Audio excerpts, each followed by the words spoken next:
Hi everyone! In this tutorial we are going to talk about jump statements in C#. So let's quickly declare the integer array and let's initialize that array with some random numbers such as 1, 2, 3, 4, 5 and 6. It doesn't matter actually. So we also need a for loop which is going to iterate through each element of the array and print that element out. So we need to initialize the iterator of for loop, which is equal to 0. We need to specify the condition, which is going to check if the iterator is less than length of the array. And we also need to increment the iterator after each iteration. So we just need to print out each element of the array, so we can achieve something like that by saying writeline array of iterator.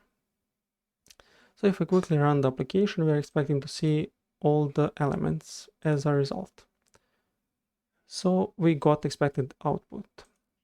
Let's say that for whatever reason we want to stop execution of this for loop.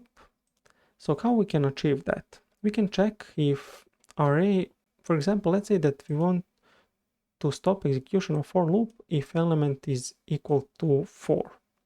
So if array of iterator is equal to 4, which means that if element of the array is equal to 4, we want to stop execution of the for loop. We can achieve that by using break jump statement.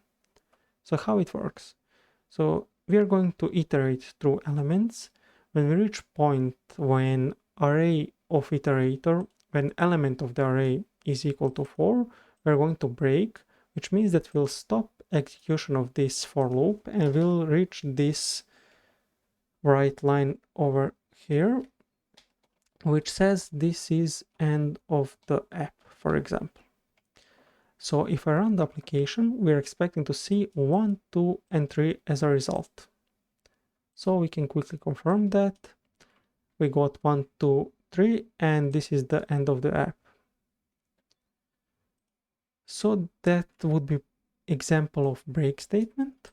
Let's say that we want to print out only odd numbers.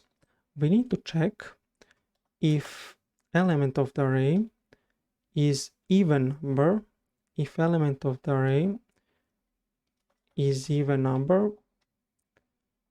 So basically this check if the element of the array is even. If that's true, we want to continue. This is another jump statement in C#. So how it works? If this condition is met, we are going to skip execution of the rest of the for block statement. So this is basically going to skip this write line whenever we have even number, which means that we are going to print out only odd numbers. So if I run the application, we are expecting to see 1, 3, and 5 as a result of the execution. So we can quickly confirm that.